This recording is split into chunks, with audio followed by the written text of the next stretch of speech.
A gente sabia que a partir do momento em que houvesse esta confirmação pública, haveria uma escalada de violência se nada fosse feito. Ora, eu tenho que dizer que as autoridades portuguesas não se portaram bem aqui, porque elas precipitaram-se. Nomeadamente o Primeiro-Ministro e o Presidente da República. O Presidente da República, sim. O Primeiro-Ministro e o Presidente da República fizeram declarações imediatas, precipitadas. Precipitadas por esta razão.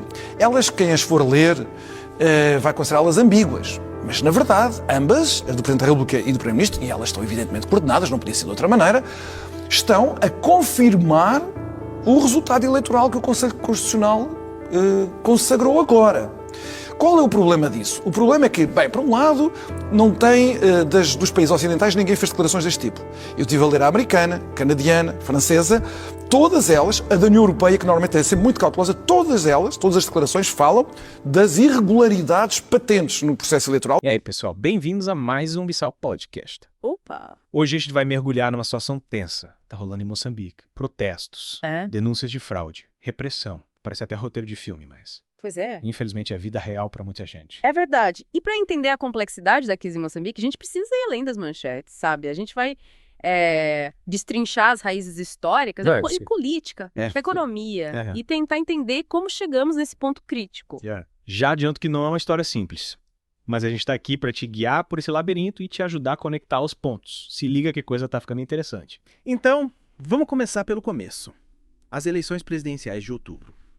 Daniel Chapo, do Partido Frelimo, que está no poder há décadas, foi declarado vencedor, com 70% dos votos. Mas a oposição, liderada pelo Venâncio Mondlane, do Partido Podemos, não aceitou o resultado, alegando fraude. E aí, meu amigo, a coisa pegou fogo. Milhares de moçambicanos foram para a rua protestar, exigindo novas eleições.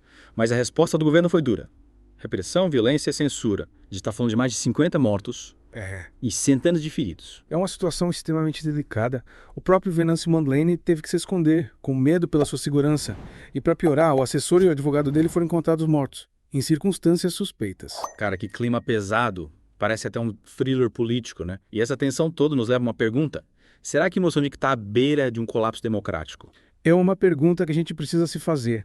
E para tentar respondê-la, precisamos voltar no tempo, entender a história política de Moçambique. Bora lá então.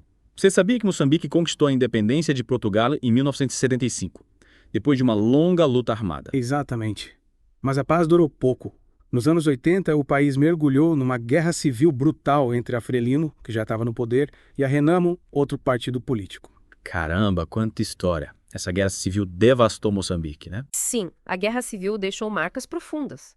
Foram anos de violência, destruição e sofrimento. E mesmo depois do Acordo de Paz, em 1992, o país continuou enfrentando desafios enormes. E como essa guerra civil impacta a situação atual em Moçambique? A Frelimo, partido que liderou a luta pela independência, se consolidou no poder após a guerra. Eles venceram todas as eleições desde então, mas sempre sob acusações de fraude e manipulação por parte da oposição. Ou seja, a Frelimo está no comando há quase 50 anos. Isso explica, em parte, a frustração da população, né? Com certeza. As pessoas estão cansadas da falta de alternância de poder, da corrupção, da desigualdade social. E essa insatisfação explodiu nas ruas com as eleições de outubro. E a gente precisa entender que essa crise vai muito além da política. A economia de Moçambique também está em apuros. É verdade. Apesar de ter vastos recursos naturais, como gás natural e minerais, a riqueza não chega na maioria da população. O índice de desenvolvimento humano de Moçambique é um dos mais baixos do mundo, e a expectativa de vida é de apenas 58 anos. Que situação triste!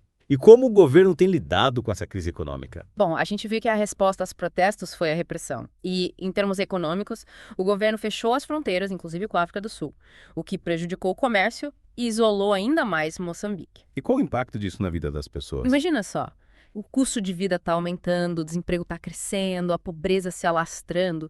É um cenário desesperador para muita gente. É de partir o coração. E a gente teve a oportunidade de conversar com o professor Adriano Nuvunga, diretor do Centro para a Democracia e os Direitos Humanos em Moçambique. Ele nos deu uma visão ainda mais profunda da crise. Ele destacou que a população não está buscando apenas mudanças políticas, mas sim dignidade, estabilidade e um futuro melhor para as próximas gerações. É uma busca por justiça social, por uma vida mais digna. E aí o que te chamou mais atenção nesse panorama todo? Para mim, é impressionante como a história de Moçambique se conecta com a crise atual. Com certeza. A guerra civil, a hegemonia da Frelimo, a desigualdade social, tudo tudo isso contribuiu para criar esse barril de pólvora que explodiu com as eleições. A gente está vendo um país à beira do abismo. Mas será que ainda há esperança para Moçambique? Essa é a pergunta que vamos tentar responder na próxima parte do nosso podcast. Fiquem ligados Vai ter e não tudo. se esqueçam de se inscrever no canal do Bissau Podcast para não perder nenhum episódio. A gente também quer ouvir a sua opinião. Deixe seu comentário aqui no vídeo e compartilhe esse episódio com seus amigos. Valeu, pessoal. Até a próxima. E aí, pessoal, voltando ao nosso mergulho na crise em Moçambique, a gente viu como a história do país moldou o cenário atual, mas e agora? O futuro de Moçambique é um grande ponto de interrogação, né? Com certeza. É. A gente tem um país dividido, protestos reprimidos, uma economia em frangalhos. O que podemos esperar? Será que Moçambique vai conseguir sair dessa espiral de crise? Olha, prever o futuro é sempre um desafio, né? Mas a gente pode tentar entender as possibilidades, né? Analisar os caminhos que Moçambique pode trilhar a partir de agora. Isso aí. Quais seriam esses caminhos? Esses cenários possíveis para o futuro? Primeiro cenário, e talvez o mais otimista, seria o governo finalmente abrir espaço para o diálogo. Imagina, o governo reconhecendo as demandas da população, combatendo a corrupção de forma efetiva, promovendo justiça social, garantindo eleições livres e transparentes no futuro. Seria o cenário ideal, sem dúvida. Mas, falando sério, qual a chance real disso acontecer? A gente viu como o governo reagiu aos protestos. A chance desse cenário se concretizar parece pequena agora. O governo está intransigente e a oposição está fragmentada, enfraquecida pela repressão. Mas a gente não pode descartar essa possibilidade. A pressão internacional, a mobilização da sociedade civil, tudo isso pode influenciar o governo a mudar de postura. Entendi. E se esse cenário não se concretizar, o que mais pode acontecer? Aí a gente entra em cenários mais preocupantes. Um deles seria a crise se aprofundar ainda mais. Um aumento da violência, da repressão e da instabilidade política. É um caminho perigoso, que pode levar a um isolamento ainda maior de Moçambique no cenário internacional. Um colapso total da economia. E a um aprofundamento da crise humanitária. Cara, que situação. E a gente sabe que quem mais sofre nesse tipo de cenário é a população, né? Principalmente os mais vulneráveis. Sem dúvida. É por isso que a gente precisa continuar falando sobre Moçambique, denunciando as violações de direitos humanos, pressionando por soluções pacíficas e principalmente amplificando as vozes do povo moçambicano. Falando em vozes moçambicanas, lembra do professor Adriano Nuvunga?